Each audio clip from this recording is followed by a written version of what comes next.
Hábitos atómicos, capítulo 20. El inconveniente de crear buenos hábitos. Los hábitos crean el fundamento de la maestría. En ajedrez, no es hasta que los movimientos básicos se dominan de manera automática que los jugadores pueden concentrarse en el siguiente nivel de juego. Cada información que se memoriza abre el espacio mental para pensamientos más esforzados. Esto es verdad para los proyectos de cualquier tipo. Cuando aprendes los movimientos básicos tan bien que puedes desempeñarlos sin pensar, entonces estás libre para poder poner atención en detalles más avanzados. De esta manera, los hábitos se convierten en la columna vertebral de toda búsqueda de excelencia. Sin embargo, los beneficios de los hábitos tienen un coste.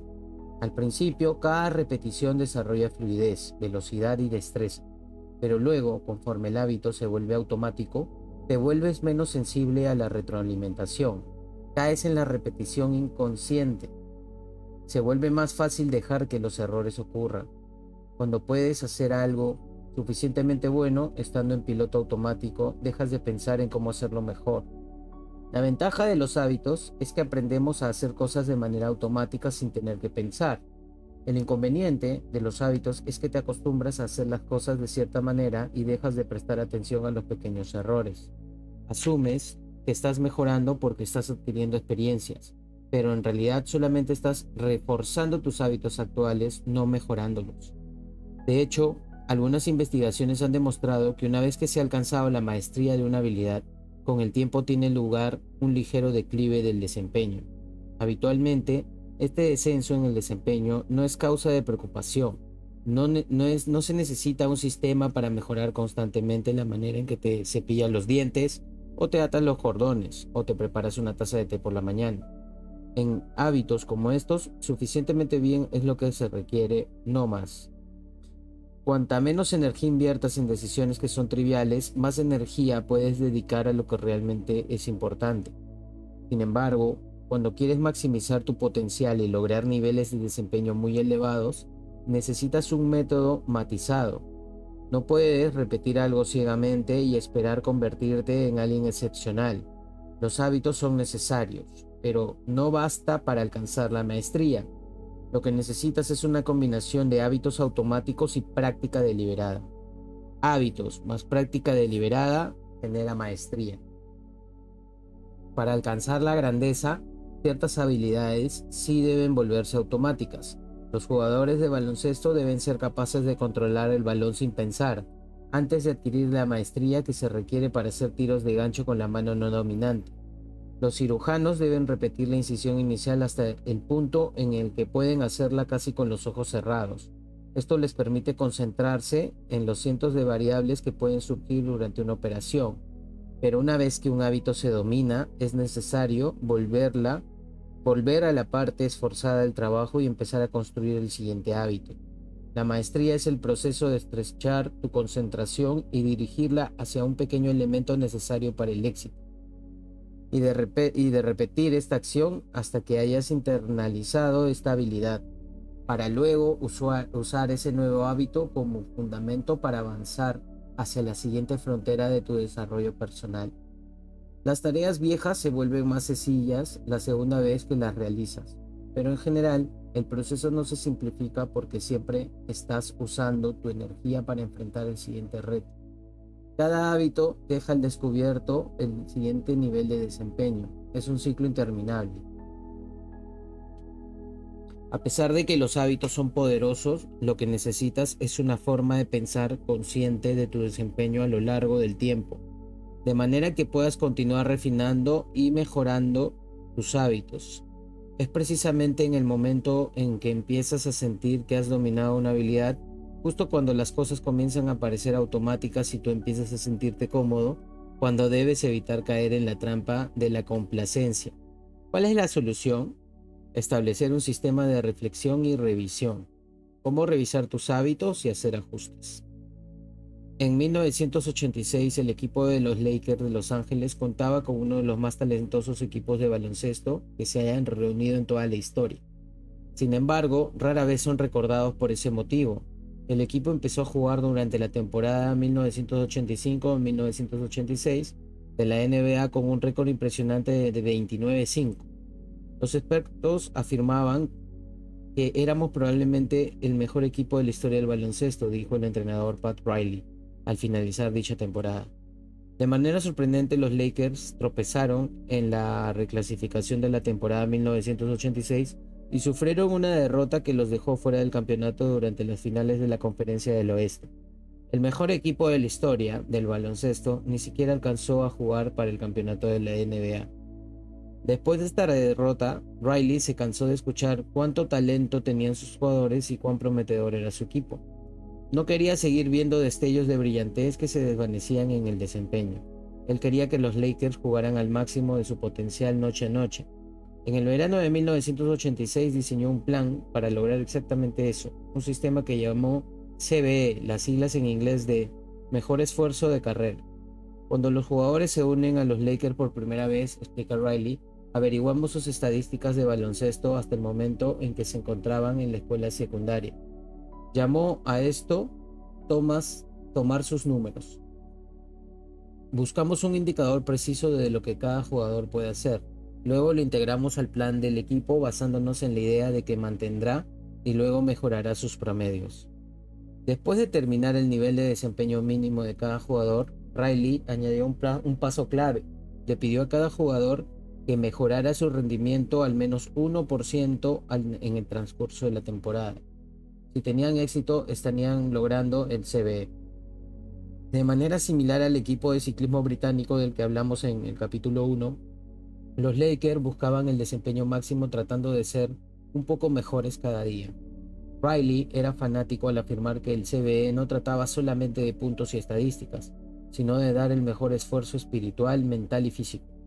Los jugadores obtenían créditos por permitir que un oponente corriera hacia ellos para taponarlos cuando sabían que se harían acreedor de una falta, por lanzarse para atrapar bolas perdidas, por ir por los rebotes aunque fuera improbable que los pudieran atrapar, por ayudar a un compañero cuando el jugador al que estaban marcando lo había rebasado y otros actos heroicos poco reconocidos durante un partido. Como ejemplo, digamos que Magic Johnson, el jugador estrella de los Lakers en aquella época, tenía 11 puntos, 8 rebotes, 12 asistencias, 2 robos y 5 rotaciones en un juego.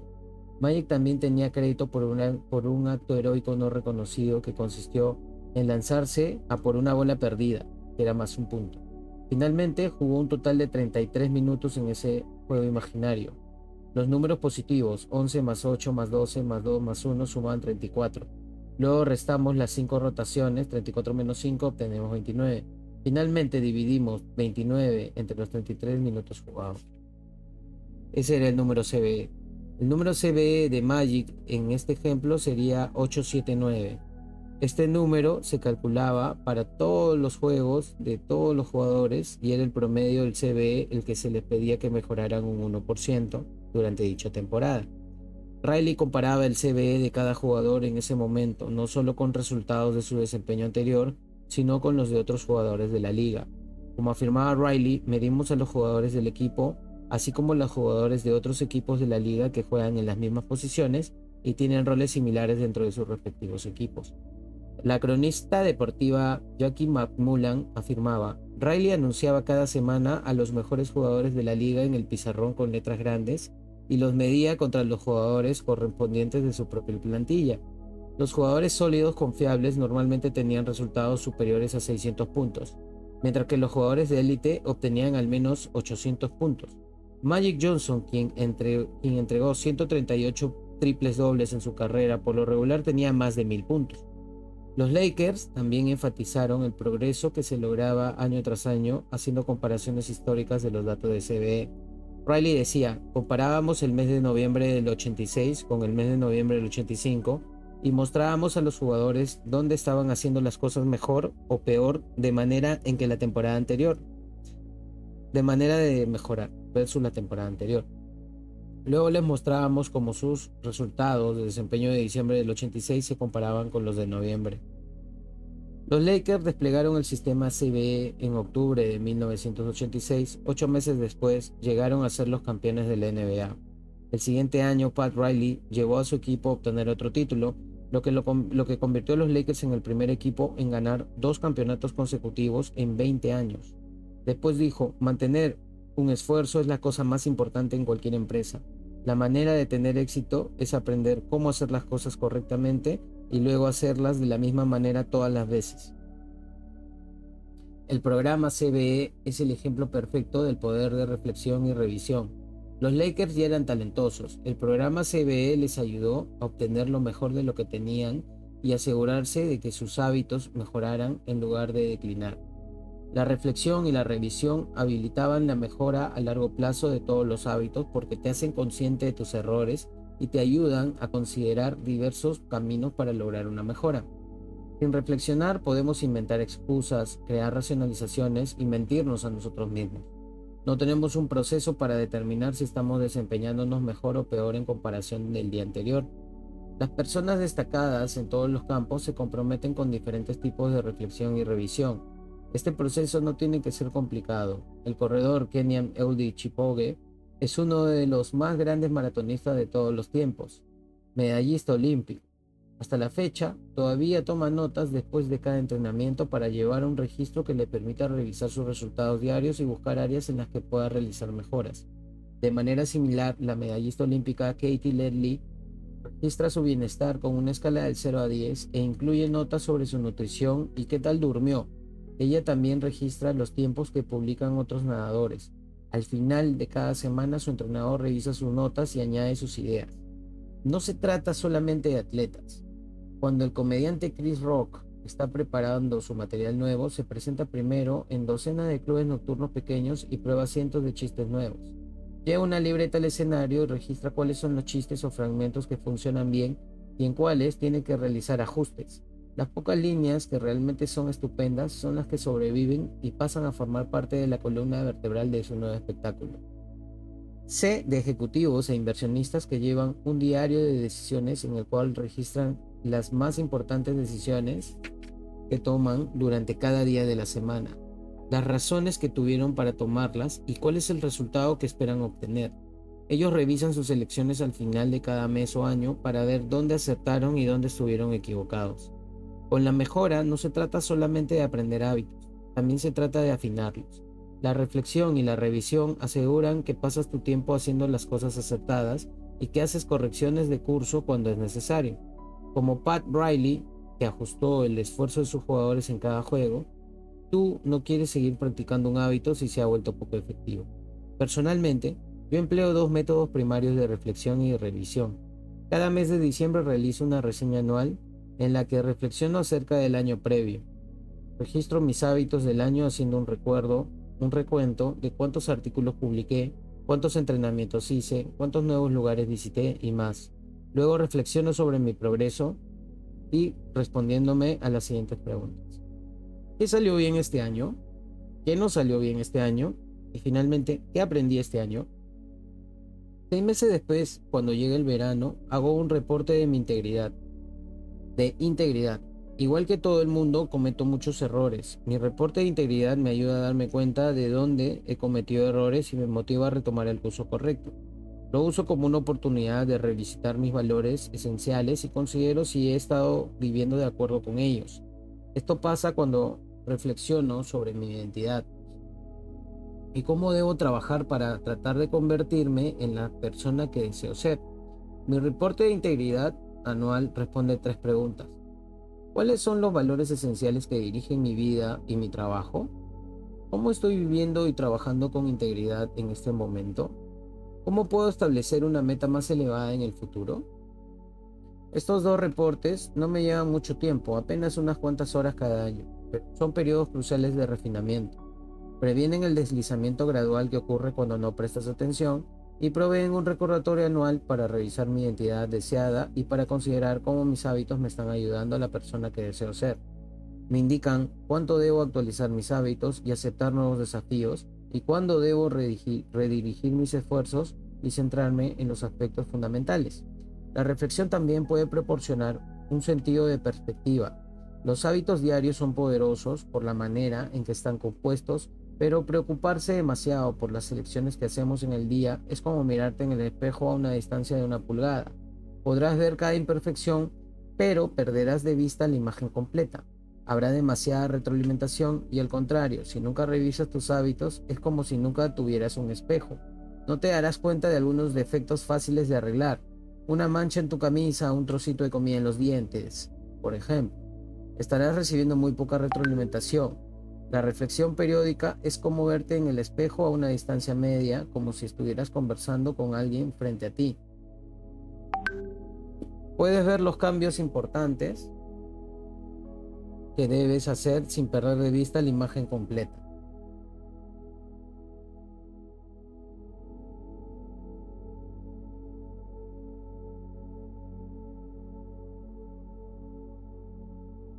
Todos queremos ver toda la cadena montañosa sin obsesionarnos con cada cima y cada valle.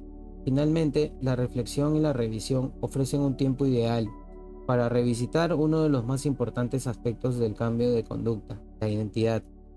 ¿Cómo romper con las creencias que te frenan? Al principio, repetir un hábito es esencial para construir evidencia de tu identidad deseada. Conforme aseguras esa nueva identidad, sin embargo, esas mismas creencias pueden frenarte e impedir que alcances el siguiente nivel de tu crecimiento. Cuando trabaja en tu contra, tu identidad crea un tipo de orgullo que te impulsa a negar tus puntos débiles y evita que crezcas verdaderamente. Este es uno de los más grandes inconvenientes de construir hábitos. Cuanto más sagrada sea una idea para nosotros, es decir, cuanto más profundamente esté vinculada a nuestra identidad, más fuertemente la defendemos de la crítica. Verás, esto en todos los ámbitos de tu vida es algo normal. La maestra que ignora los modernos métodos de enseñanza y mantiene sus antiguos y probados planes de estudios, el gerente veterano que está comprometido a hacer las cosas a su manera, el cirujano que descalifica las ideas de sus colegas más jóvenes, la banda que produce un primer álbum que enloquece a los fanáticos y luego se queda atascada en un atolladero. Cuanto más nos aferramos a una identidad, más difícil se vuelve crecer más allá de ella. Una solución es evitar convertir un aspecto de tu identidad en una abrumadora porción de lo que tú eres. En palabras del inversor Paul Graham, mantén pequeña tu identidad. Cuanto más permitas que una sola creencia te defina, menos capaz serás de adaptarte cuando la vida te presente desafíos. Si dedicas todo a convertirte en capitán del equipo o en socio de la firma o cualquier otra cosa, entonces la pérdida de esa faceta de tu vida te hará naufragar. Si eres vegano y luego desarrollas una enfermedad que te obliga a cambiar de dieta, vivirás una crisis de identidad. Cuando te aferras demasiado a una identidad, te vuelves frágil. Si pierdes una cosa, te pierdes a ti mismo. Durante la mayor parte de mi juventud, ser un atleta fue la parte más importante de mi identidad. Cuando terminó mi carrera como beisbolista, luché para volver a encontrarme a mí mismo. Cuando pasas tu vida entera definiéndote de una forma y esa forma desaparece, entonces ¿quién eres? Los veteranos militares y ex empresarios reportan sentimientos similares. Si tu identidad está envuelta en una creencia como soy un gran soldado, ¿qué sucede cuando tu servicio termina y tienes que volver a casa? Para muchos dueños de negocios su identidad equivale a algo parecido a soy el director ejecutivo o soy el fundador. Si has pasado cada minuto trabajando en tu negocio, ¿cómo te sentirás después de vender tu empresa? La clave para mitigar estas pérdidas de identidad consiste en redefinirte a ti mismo de tal manera que mantengas importantes aspectos de tu identidad incluso si tu rol particular cambia. Soy un atleta. Se convierte en soy la clase de persona que es fuerte mentalmente y ama los desafíos físicos. Soy un gran soldado. Se transforma en soy el tipo de persona disciplinada, confiable y excelente para trabajar en equipo. Soy el director ejecutivo. Se traduce en soy el tipo de persona que construye y crea cosas. Cuando se elige de manera efectiva una identidad, puede ser flexible en lugar de debilitadora. Como el agua que influye o como el agua que fluye alrededor de un obstáculo, tu identidad trabaja con las circunstancias cambiantes en lugar de trabajar en su contra. La siguiente cita del Tao Te Ching encapsula estas ideas perfectamente. Los hombres nacen suaves y flexibles. Cuando mueren son tiesos y duros. Las plantas nacen tiernas y dóciles. Cuando mueren son frágiles y secas. Por esto, quien es tieso y duro es un discípulo de la muerte. Quien es suave y flexible es un discípulo de la vida. Lo duro y tieso se romperá. Lo suave y flexible prevalecerá. Lao Tse. Los hábitos producen numerosos beneficios, pero el inconveniente es que pueden encerrarnos dentro de nuestros previos patrones de pensamiento y de acción, incluso cuando el mundo está cambiando a nuestro alrededor. Nada es permanente.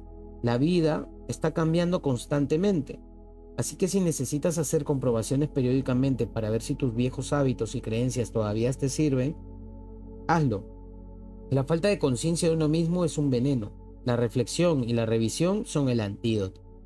Resumen del capítulo. La ventaja de los hábitos es que podemos hacer cosas sin pensar. La desventaja es que podemos dejar de poner atención en los pequeños errores.